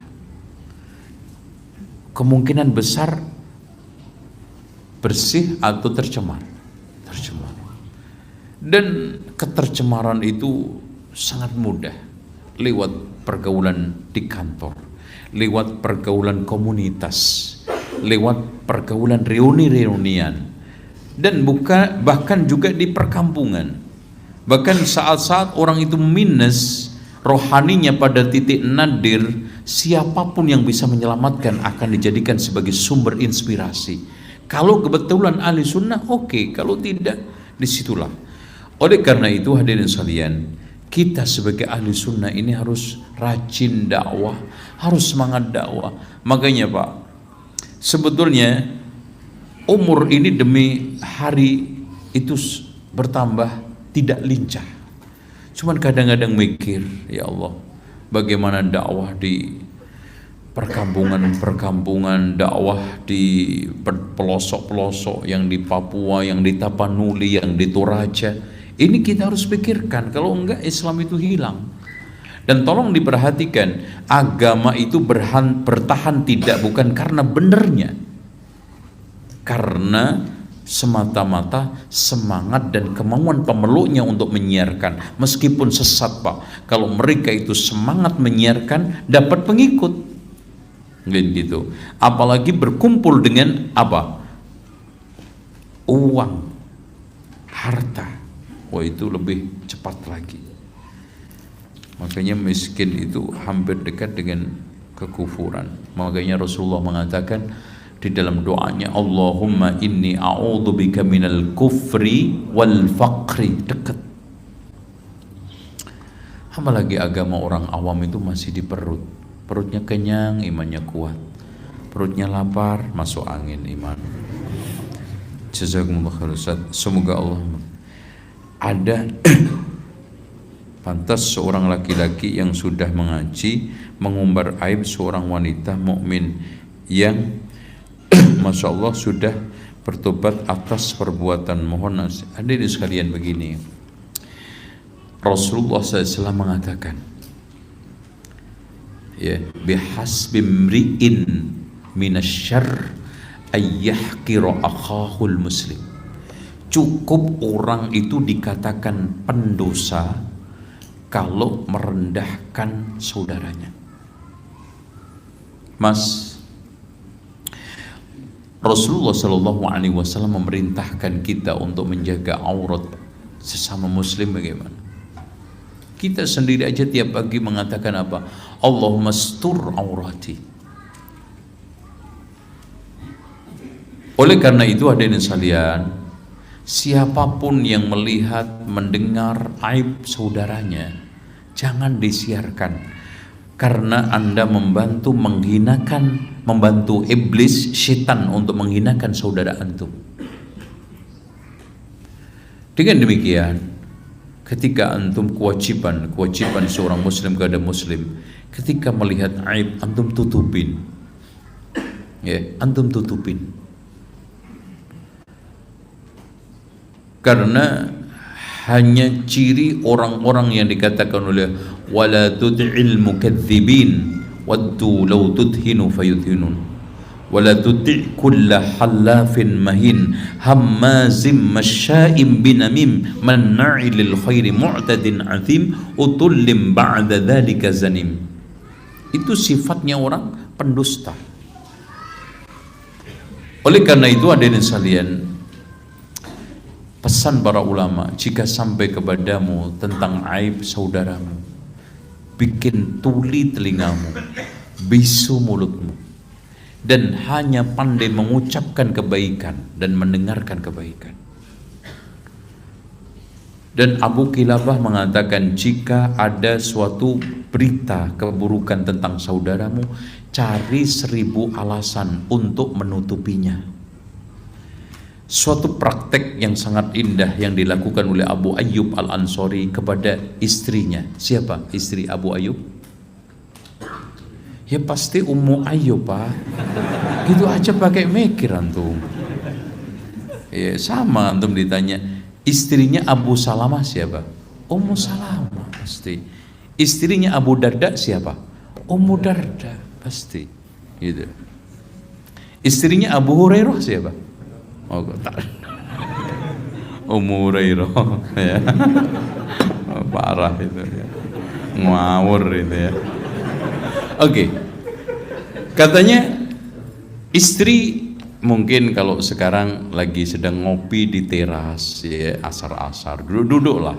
Karena memang Abu Ayyub Al-Ansari itu termasuk kategori orang kaya, makanya rumahnya aja sudah tingkat. Karena kebun kurmanya luas dan kebun kurmanya selalu panen awal dan menghasilkan kurma-kurma yang bagus. Makanya di antara sekian kebun kurma itu pernah diwakafkan ke Rasulullah, tapi Rasulullah nolak. Saya beli aja wahai Abu Ayyub. Akhirnya dibikinkan masjid sama rumah. Jadi Masjid Nabawi sama rumahnya Rasulullah dulu bekas kebun kurmanya Abu Ayyub. Dan dia memiliki keutamaan yang gak pernah dimiliki oleh sahabat lain, di mana Rasulullah SAW tinggal numpang hidup selama di Madinah sebelum mapan dan punya rumah. Nah ketika itu Abu Ayyub suka naik, kan tidurnya di atas karena Rasulullah minta di bawah. Akhirnya tidur. Malam pertama nggak enak, masa saya di atasnya Rasulullah, akhlak apaan ini? Akhirnya dia turun, ya Rasulullah, apa namanya ya, fitrah atau istilahnya naluri, apa namanya, apa sih namanya Pak? Hati kecil ya, hati kecil saya menolak, ya Rasulullah, kayaknya nggak patut Rasulullah di bawah, saya di atasnya Rasulullah, coba adab. Akhirnya Rasulullah mengatakan, jangan wahai Abu Ayyub, tinggallah kamu bersama keluargamu di atas, saya di bawah aja, karena tamu ini setiap hari keluar masuk, biar saya tidak capek naik turun dan memudahkan tamu datang. Subhanallah. Nah, pada saat Rasulullah kelaparan, Abu Bakar juga kelaparan, terus Umar juga ketemu kelaparan juga. Tiga-tiga nanya makan, gak nemu makan. Akhirnya datang ke kebunnya Abu Ayyub ini. Ditemukanlah istrinya. Kemana Abu Ayyub wahai fulana? Lagi ambil air. Tidak lama Abu Ayyub manggul air. Ahlan, Masya Allah, tumben Nabi, Abu Bakar, Umar datang beginian. Ada apa ini? Rasulullah SAW, dan itu rata-rata orang Arab, itu terang-terangan lapar ya lapar kan. Beda dengan antum kan, lapar bilang enggak kan gitu. Itu. Namun ditawarin enggak dimakan-makan. Giliran akhirnya mau dimakan, ngambil kuenya, diajak salaman gitu. Ya Pak, alhamdulillah Pak, ya ketemu lagi. Ya Allah, padahal mau ambil kacang gue. Ya udahlah, nggak apa-apa. Itu jeleknya basa-basi itu. Akhirnya ditarik ke dalam masalah agama juga basa-basi. Akhirnya, ya Abu Ayyub, kami ini kelaparan. Masya Allah, silakan ya Rasulullah, tunjuk kambing mana saya sembelihkan. Enggak, pilih aja. Enggak ya Rasulullah, khawatir yang saya pilih tidak cocok untukmu. Akhirnya Rasulullah mengarahkan, pilih yang tidak sedang hamil. Akhirnya disembelih. Ambil kurmanya, ambil aja sendiri. Enggak ya Rasulullah, takut yang saya ambil tidak engkau sukai. Terus kemudian akhirnya dimasakkan kambing, makan kurma, minum air segar. Allah mengatakan, Rasulullah membacakan firman-Nya, summa latus'alunna yawma idzin 'anin na'im. Nah, ketika itu sedang ada isu hoax tentang keluarga Rasulullah bahwa Aisyah selingkuh. Ya tak? Yang disebut dalam Al-Qur'an al-ifk, yang sehingga muncul hadis panjang sekali dalam Sahih Bukhari Muslim, hadisul ifki, yaitu hadis tentang hoax yang disebarkan oleh kaum munafikin tentang apa? Fitnah terhadap Aisyah yang dituduh selingkuh. Akhirnya ketika itu ngobrol, ya, Abu Ayyub udah dengar belum? Apa itu? Ya, tentang Aisyah lah. Tuh, terus kenapa? Akhirnya Abu Ayyub menghentikan pembicaraan yang menjurus kepada ghibah, yang menjurus kepada penodaan, yang tidak lain adalah istri Rasulullah, dan itu adalah ummahatul mukminin. Wahai Ummu Ayyub, mana yang lebih bagus, kamu apa Aisyah? Ya apa, jelaslah Aisyah. Mungkin enggak itu kamu lakukan? Auzubillah, astagfirullah. Kalau itu tidak mungkin kamu lakukan, yang kamu adalah lebih rendah statusnya daripada Aisyah, mungkin enggak itu dilakukan oleh Aisyah? Nauzubillah. Mencari alasan, sekian alasan untuk melindungi kehormatan Aisyah dengan argumentasi yang cukup bagus ilmiah. Kalau sekarang Ummu Ayyub saja yang statusnya di bawahnya Aisyah, lebih rendah daripada Aisyah, tidak melakukan selingkuh, tidak mungkin zina, tidak mungkin melakukan itu, apalagi istri Rasulullah, apalagi Aisyah. Dan harusnya kita seperti itu. Jangan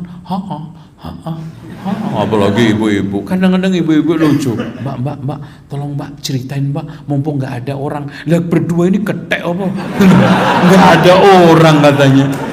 Lu gimana? Mbak, tolong mbak, mumpung nggak ada orang mbak, cerita. Berdua ini mungkin nggak orang ya kan gitu. Terus apa? Oke, saya kira ini pertanyaannya banyak. Ada yang ingin langsung tanya? Ya, terakhir ini. Iya. Ya, berdiri aja. Pakai mic biar masuk TV ente. Ya, insyaallah. Ya. Kita berjualan nasi box gitu.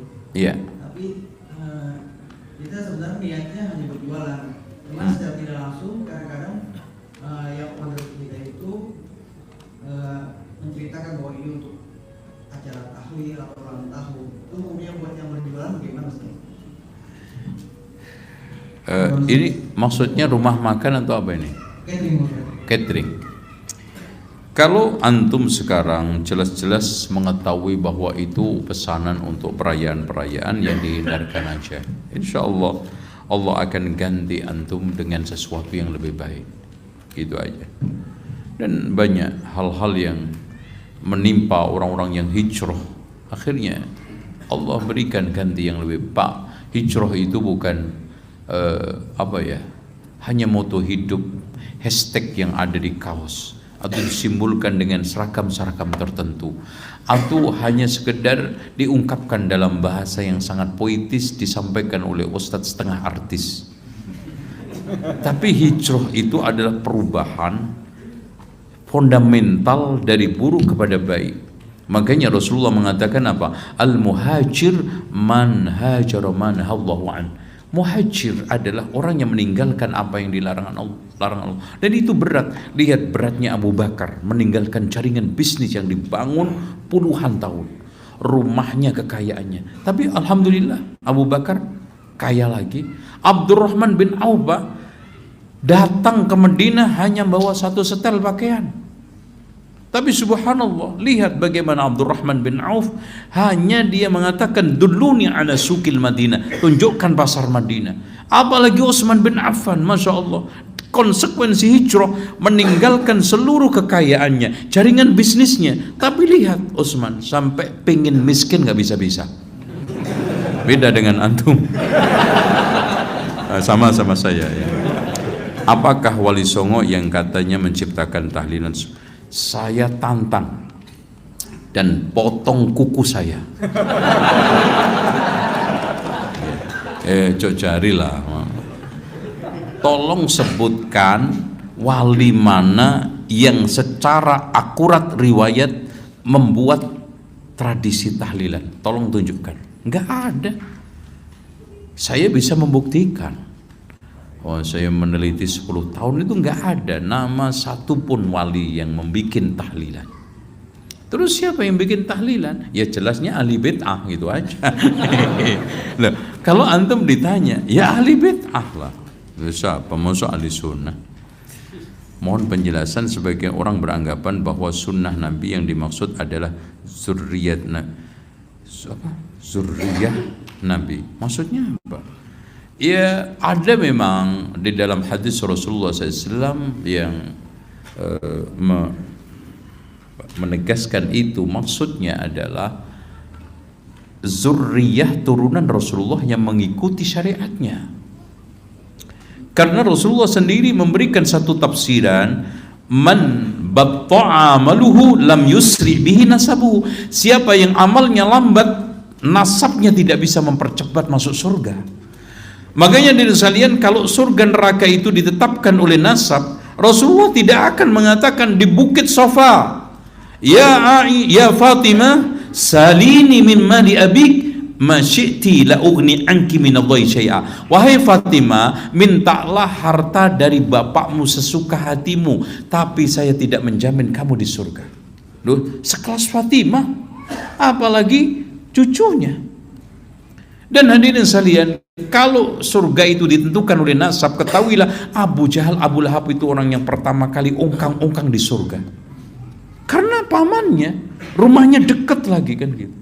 Antum kan nggak pernah ketemu. Ini Abu Jahal, Abu Lahab tiap hari ketemu Rasulullah. Tetanggaan, ponakannya lagi. Kurang apa? Kalau nggak kurang ajar dok, gitu kan gitu. Nggak ikut Islam gitu loh. Semoga tetap istiqomah sampai akhir hayat.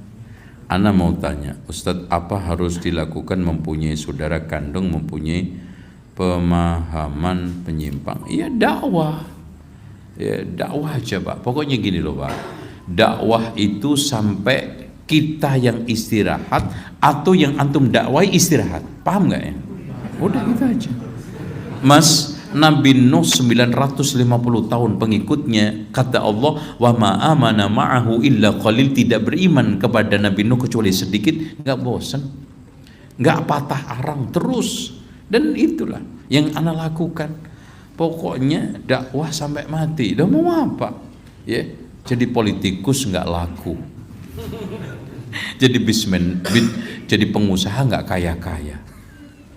Sementara hadirin sekalian, prinsip duniawi itu kecil dan itu sementara hadirin sekalian, dakwah Islam dan ngurusi hidayah umat itu adalah abadi.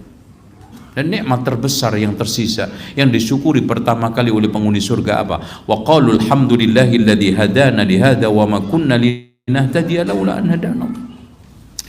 Ada sebagian dai mengatakan bahwa siapa saja yang tidak mengkafirkan orang yang berbuat syirik secara ta'yin, maka dia murji'ah. Mas, tolong sebutkan ulama mana yang mengatakan secara mutlak. Syekh Muhammad ibnu Abdul Wahhab di dalam kitab Nawaqidul Iman Islam, man lam yukaffirul kafira awil musyrik fahuwa kafir. Siapa yang tidak mengkafirkan orang kafir atau musyrik itu adalah kafir. Maksudnya kafir sama musyrik asli. Yahudi, ya jelas. Antum nggak mau mengkafirkan orang Buddha Hindu, Yahudi Nasrani, gimana? Anak sih nggak berani ngafirkan dia mas. Terus apa? Ya, apa ya? Muslim nggak, kafir nggak. Lo antum Mu'tazilah kan bainal manzilatain. Kalau antum mengatakan Muslim, bahaya, liberal berarti. Antum katakan kafir itulah Muslim. Siapa yang mengatakan Allah? Bahkan Allah mengulang ribuan kali kalimat kufur di dalam Al-Quran. Makanya ada sebagian orang tidak boleh menjulukin orang-orang non-muslim itu sebagai kafir. Lah bagaimana kalau antum baca surat Qul ya ayyuhal kafirun di salat, antum lompatin? Itu lucu ya. Udah. Itu aja mas. Jadi saya itu tadi sengajanya jam 8, tapi lebih dikit nggak apa-apa. Tapi kita sholat nggak boleh pulang ya, nggak boleh pulang sebelum sholat isya sampai sholat sunnah, habis itu pulang karena nggak ada makan malam. Ada?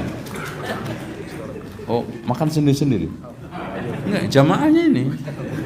Mas saya itu begini mas, saya pesen ya. Saya itu kalau dakwah di luar negeri itu menarik. Di Hong Kong itu habis kajian rata-rata dikasih makan. Di Malaysia, Singapura, Korea, Australia kasih makan. Dan masya Allah di masjid samping kanan kiri itu minuman, makanan, berbagai macam warna-warninya. Itu harusnya begitu ya. Jadi ini namanya kajian nggak modal. Ya. Begini Pak, masya Allah, ana ingatkan sedikit ya. Subhanallah, pelacur memberi minum anjing. Subhanallah. Dimasukkan oleh Allah apa? Surga. Tapi jangan ditekankan pelacurnya ya. Nanti udahlah melacur aja, yang penting rajin-rajin ngasih minum. Parah itu. Maksudnya gini loh Pak. Perbuatan amaliyah yang baik disertai dengan ikhlas, Allah hargai orang yang seburuk itu tetap Allah nilai sebagai suatu kebaikan. Apalagi antum bukan pelacur, apalagi yang antum kasih makan juga bukan anjing. Wes ya, selesai, awas ya. Pokoknya anak ngaji kesini lagi, kanan kiri sudah ada termos kopi, teh gitu kan. Depannya mau minuman kecil gitu lah, ya. Oke. Janji ya. Nah, apa jeleknya antum bawa 100 bungkus warung Padang itu kan, insya Allah bukan hal yang besar, Pak, bukan. Insya Allah ya. Mudah-mudahan ada yang niru itu bagus. Kemarin dakwah di mana itu pasti makan gitu, dan ya kita kasih alternatif gitu loh. Orang yang bikin tahlilan itu kan kangen makanannya itu kan gitu. Nah itu kita kasih gitu. Kan nikmatnya tahlilan kan begini, ketika ila hadratin nabil mustafa Muhammadin sallallahu alaihi wasallam wa ala hadin niyah wa ala kulli niyatin salihah, al-fatihah, terus kemudian berdoa Allahumma sholli ala Muhammadin. Nah itu biasanya di dapur keludik-keludik. Nah itu nah itu yang bikin kangen itu. Nah ini antum ganti ngaji sunnah. Nah itu ya, oke. Kita tutup. Subhanakallahumma wa bihamdika asyhadu an la ilaha illa anta astaghfiruka wa atubu ilaik. Wassalamualaikum warahmatullahi wabarakatuh. Jawaban jangan berdiri dulu, tunggu sebentar. Mau disiapkan dulu untuk sholat.